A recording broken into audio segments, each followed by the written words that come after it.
안녕하세요. 새벽의 축구 전문가 페누입니다. 오늘은 월드컵 2차 예선을 앞둔 국가대표팀이 전술적으로 어떤 포인트를 가지고 있는지 살펴보려고 합니다. 먼저 이번 국가대표팀 명단을 보면 나상호는 부상으로 빠지고 이강인은 올림픽 대표팀으로 갔지만 두 선수를 제외하면 벤투 감독이 평소처럼 원하는 유형의 선수들을 모두 활용할 수 있는 상황입니다. 특히 송민규나 정상빈처럼 벤투 감독의 스타일에 맞는 K리그 선수들을 국가대표팀에 차출했다는 것이 고무적인데요. 여기서 월드컵 2차 예선을 앞둔 국가대표팀에는 3가지의 전술 포인트가 있습니다. 첫 번째 전술 포인트는 풀백 자리입니다. 벤투 감독의 전술을 간략하게 살펴보면 벤투 감독은 좌우 측면 풀백을 굉장히 공격적으로 끌어올리고 중앙에는 공격수들이 밀집한 전형을 만들 때가 많습니다. 그리고 최후방에서는 정우영이 수비라인으로 내려가면서 후방 빌드업의 중심이 되어주고 김현건과 김민재가 공격적으로 올라간 풀백들의 뒷공간을 안전하게 커버해주는데요. 매우 공격적인 전형이라고 할 수 있고 이때 가장 중요한 선수들은 바로 좌우 측면 풀백이라고 할 수 있습니다. 따라서 대표팀의 경기를 보면 언제나 좌우 측면에 풀백들이 공격적으로 올라와 있고 중앙에는 공격수들이 밀집해 있는 전형을 볼 수 있는데요. 기본적으로 벤투 감독이 원하는 공격 전형은 공격적으로 올라온 풀백들이 상대팀 수비수를 좌우 측면으로 끌어내면서 상대 수비의 공간을 만들어 놓고 이때 중앙에 모여있는 선수들이 발생하는 공간으로 침투해 들어가는 방식인데요. 1차적으로 상대 수비의 공간을 만들기 위해서는 풀백들이 좌우 측면에서 공격적으로 뛰어난 모습을 보여줘야 하는 것입니다. 이번 대표팀에서는 홍철, 이기재, 강상우가 왼쪽에서 김태환과 김문환, 이용이 오른쪽에서 이러한 역할을 수행할 수 있는데요.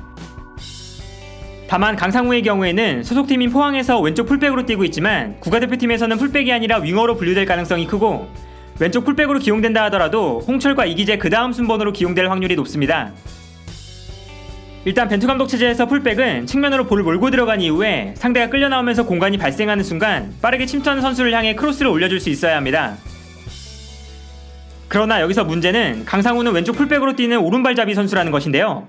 따라서 강상우는 측면으로 뛰어들어간다 하더라도 왼발로 크로스를 올리게 되면 부정확한 패스로 이어질 때가 많기 때문에 측면에서 한번 접고 오른발로 올리는 상황이 많습니다. 하지만 오른발로 접는 순간 크로스 타이밍이 한번 늦춰지는 만큼 상대 수비가 공격수들을 마크할 수 있는 시간을 허용할 수 있다는 단점이 있고 또한 오른발로 접고 들어오게 되면 상대 수비도 강상우를 따라 들어오면서 상대 수비에 발생했던 공간이 사라진다는 문제도 있습니다. 결과적으로 강상우는 날카로운 크로스 능력을 갖추고 있지만 풀백을 활용해서 중앙에 공간을 만들고 싶어하는 벤투 감독의 의도와는 다소 맞지 않는 것인데요. 이것이 강상우가 지난 시즌부터 좋은 활약을 펼쳤음에도 대표팀에 뽑히지 못했던 이유이기도 합니다. 예를 들어 이처럼 강상우는 측면에서 볼을 받았을 때 측면이 아니라 중앙으로 치고 들어올 때가 많은데요. 이때 상대팀 수비수 입장에서는 강상우를 따라서 중앙으로 움직이게 되고 결과적으로 상대팀 선수들이 중앙으로 모여들면서 공격할 수 있는 공간이 줄어드는 것을 볼 수 있습니다.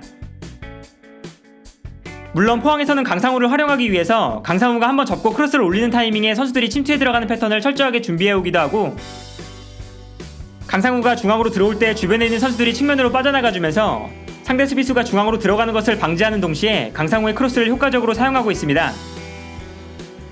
그러나 벤투 감독이 강상우를 위해서 따로 전술적인 준비를 할 가능성은 적어 보이고 더군다나 2차 예선에서 맞붙는 투르크메니스탄, 스리랑카, 레바논 모두 밀집 수비를 펼칠 것으로 예상되기 때문에 중앙으로 들어오는 강상우가 아니라 측면으로 벌려줄 수 있는 홍철이나 이기재를 활용해서 상대 수비의 공간을 만들고 싶어 할 텐데요. 대신 강상우는 윙어로 뛸 수 있는 선수라서 윙어로 기용될 가능성이 크고 이번에 벤투 감독이 강상우를 수비수가 아니라 미드필더로 분류한 것도 강상우를 풀백이 아니라 미드필더로 생각하고 있다고 볼 수 있습니다. 두 번째 전술 포인트는 손흥민의 위치라고 할 수 있습니다. 그동안 국가대표팀의 공격 상황에서 가장 큰 문제가 되었던 부분 중 하나는 손흥민이 공격을 풀어주기 위해서 낮은 위치까지 내려올 때가 많다는 것이었는데요. 특히 월드컵 예선에서 상대적으로 약팀과 경기할 때 상대팀들이 수비라인을 깊숙하게 내리고 수비 조직을 형성하는 경우가 많았는데 이때 중간에서 페널티 에어리어안으로 좋은 패스를 보내줄 수 있는 선수가 부족할 때가 자주 나왔습니다. 그리고 손흥민이 최전방에서 좋은 패스를 받지 못하면서 제대로 된 슈팅 찬스를 잡지 못하는 상황이 만들어졌는데요. 결국 이러한 상황에서는 손흥민이 경기를 풀어주기 위해서 수비라인 밖으로 내려올 때가 많았고 이 위치에서는 손흥민이 골대와 멀어지기 때문에 손흥민의 득점력을 활용할 수 있는 빈도가 크게 줄어들 수밖에 없었습니다. 더군다나 손흥민이 공격을 풀어내는 데 장점이 있는 선수가 아니라서 손흥민이 내려와서 플레이할 때는 좋지 않은 경기력을 보여줄 때도 많았습니다. 실제로 대표팀의 경기를 보면 경기가 풀리지 않을 때 손흥민이 수비라인 밖으로 내려와서 플레이할 때가 많은데요. 그러나 이때 손흥민이 골대와 거리가 멀어지는 만큼 손흥민의 득점력이 반감될 수밖에 없습니다. 따라서 이번 월드컵 2차 예선에서는 손흥민을 얼마나 득점에 집중할 수 있게 만들 수 있느냐가 무엇보다 중요합니다. 그리고 여기서 중요한 선수는 권창훈이나 이재성처럼 중원에서 전방으로 매끄럽게 패스를 보내줄 수 있는 미드필더들이라고 할 수 있습니다. 중원에서 뛰는 선수들이 손흥민에게 좋은 패스를 보내줄 수 있어야 손흥민이 너무 낮은 위치까지 내려오지 않고 페널티 에어리어 안에서 슈팅 찬스를 잡을 수 있는 것인데요. 그만큼 손흥민의 위치는 이번 월드컵 예선에서 중요한 포인트가 되지 않을까 합니다.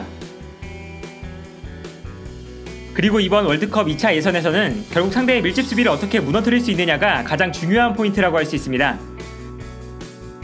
물론 투르크메니스탄, 스리랑카, 레바논 모두 한국과는 전력 차이가 많이 나는 팀이지만 코로나로 일정이 밀리기 전 치러졌던 월드컵 2차 예선 경기에서는 레바논과 북한에게 연속으로 득점을 기록하는 데 실패하면서 0대0 무승부를 기록했기 때문에 공격적으로 분명히 개선되어야 하는 부분이 존재하는데요.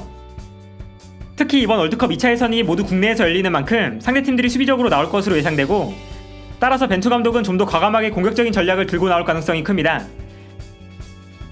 그리고 공격에 무게중심을 둘 때 가장 유력한 방법은 중앙 미드필더 한 명을 공격 지역으로 올려서 4-1-3-2 전형을 만드는 것입니다. 벤투 감독이 평가전에서도 종종 실험했던 전술이고 지난 월드컵 예선전에서도 공격적으로 플레이하기 위해서 4-1-3-2 전형을 사용했었는데요.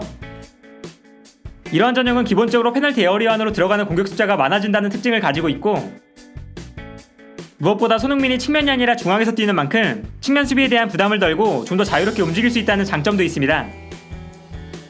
따라서 4-1-3-2 전형을 만들 때 대표팀의 경기를 보면 좌우 풀백을 기준으로 중앙에 5명의 선수까지 공격에 가담하는 선수가 7명으로 늘어난 것을 볼 수 있습니다.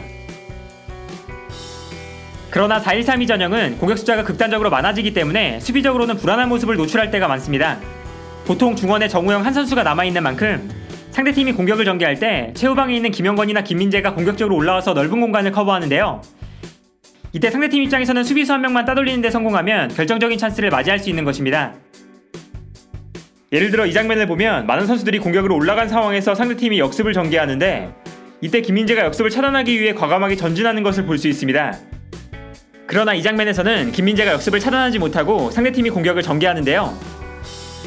결과적으로 김민재가 높게 올라간 상황에서 역습을 차단하지 못하면 한국은 최후방에 김영건과 정우영 두 선수만 남게 되고 이 장면에서도 상대팀 공격 숫자가 훨씬 많아지면서 위기에 빠지는 것을 확인할 수 있습니다.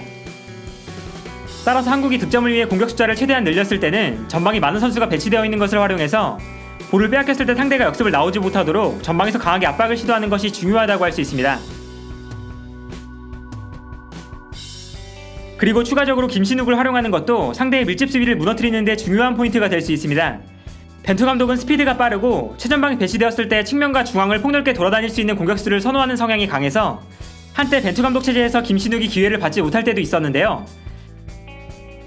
시간이 지나면서 김신욱의 우월한 체격 조건이 대표팀에서 훌륭한 공격 옵션이라는 것을 벤투 감독도 받아들이기 시작했고 지난 월드컵 2차 예선 때처럼 이번에도 김신욱을 공격 라인에서 활용할 가능성이 큽니다. 상대의 밀집 수비의 공간을 만들어내기 어려울 때 단순하지만 김신욱에게 볼을 붙여놓고 김신욱이 떨어뜨려주는 세컨볼을 주변에 있는 선수들이 차지하는 방식으로 공격이 전개될 수 있는데요. 특히 아시아권 팀들과의 경기에서는 김신욱의 체격 조건이 훨씬 더 위력을 발휘하는 만큼 상대팀이 밀집 수비로 나올 때 김신욱을 활용한 공격이 중요한 키포인트가 될 수 있습니다.